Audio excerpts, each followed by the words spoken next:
All right, let's dive into this new DoD cyber strategy, the 2023 one you wanted a closer look at. We've got the document, and let me tell you, it's a bit dense. Yeah. But hey, that's what we're here for, right?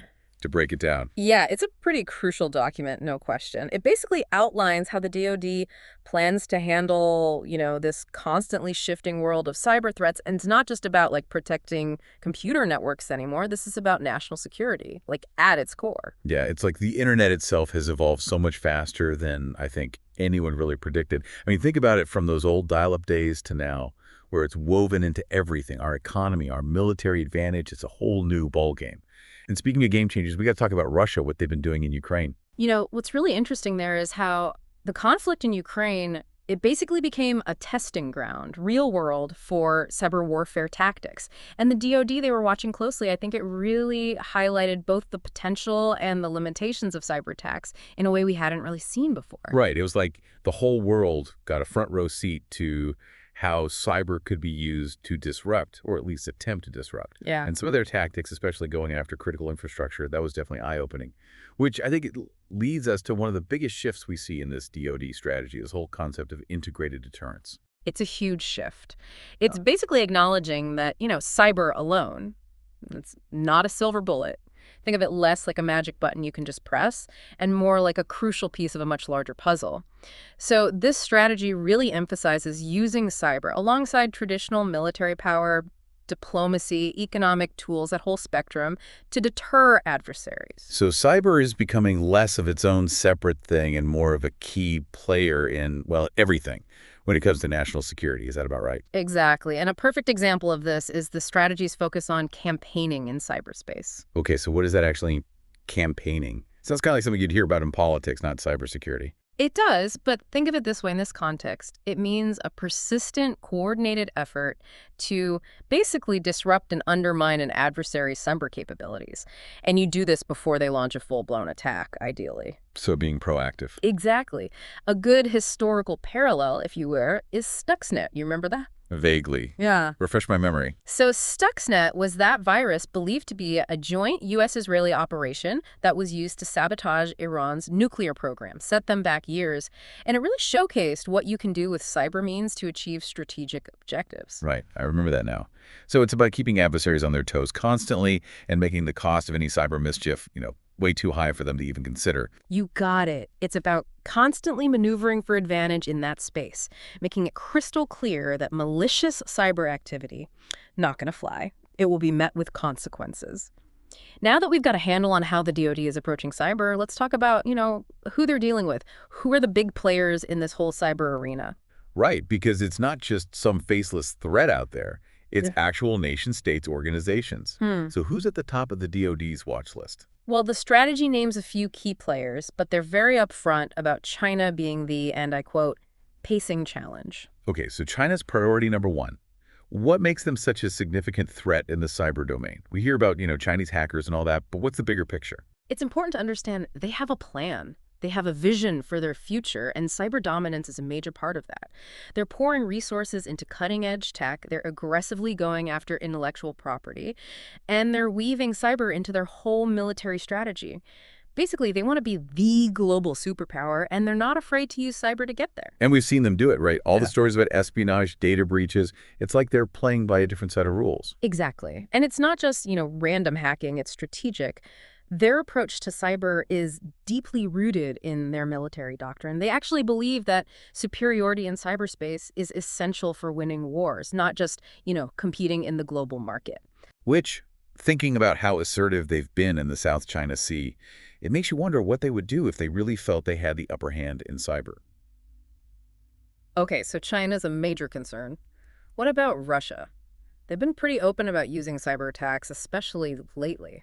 Absolutely. In fact, the strategy draws a direct line between what Russia's been doing in Ukraine and the potential threat to the U.S. We saw them go after critical infrastructure there, trying to sow chaos, undermine the government. And while, it wasn't as crippling as some anticipated, it'd be a mistake to underestimate their capabilities. It's like they use Ukraine as a testing ground, see what their cyber weapons could do in a real conflict. Sobering thought. It is, and that's why the DoD is taking it very seriously. Russia's still a potent threat, even if their cyber strategies aren't always perfect. Right, so we've got China, we've got Russia, but it's not just them, is it? The document also mentions North Korea, Iran, even organized crime. What kind of threat do they pose compared to these big nation-state actors? You're right, it's not a two-front cyber war anymore. And while China and Russia might get the headlines, these other actors are definitely worth watching. They're getting bolder, more sophisticated. Take North Korea, for example. Oh, the hackers in pajamas? Hey, don't underestimate them. They've actually become incredibly good at using cyber for profit. We're talking ransomware attacks, cryptocurrency heists. They're basically robbing banks, but with code. So they've turned cybercrime into a way to fund their regime. That's alarmingly innovative, I guess you could say. It is, and then there's Iran. They're a wild card. Always have been. Right. But what's interesting about Iran is they seem more and more willing to go after targets in countries with strong cyber defenses, like the U.S., for example. They've messed around with election interference, targeted critical infrastructure, and, here's the kicker, they've been known to work with cyber criminal groups. So it's blurring the lines between like state-sponsored attacks and just straight-up organized crime. Exactly. You might have a criminal group develop some nasty malware and then sell it to a nation state. Or a country like Iran might provide a safe haven for hackers in exchange for their skills. It gets very murky very fast. It's a tangled web, that's for sure. Hard to know where one threat ends and another begins.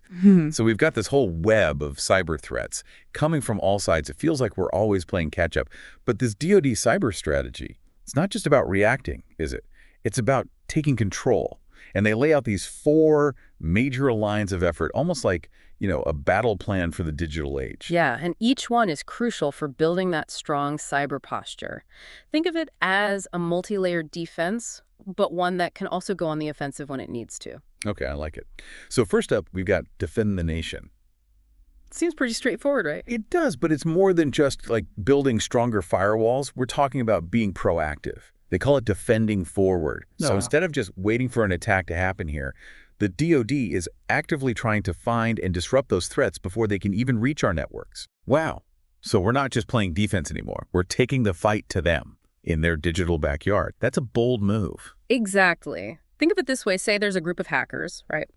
And intelligence says they're using a server in another country to launch attacks on U.S. banks. Well, the DoD might take action to shut down that server.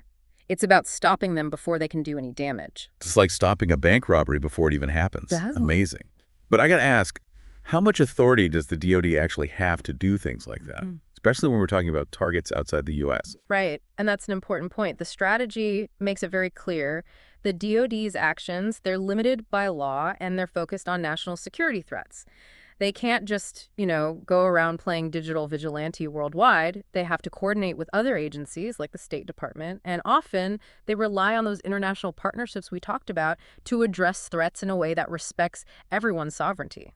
It's a delicate balance for sure. Okay, so we're defending forward. But what if an attack does get through? That's where that second line of effort comes in, preparing to fight and win the nation's wars. And honestly, with how reliant everything is on technology these days, that seems like a tall order. It is, and the DoD knows that.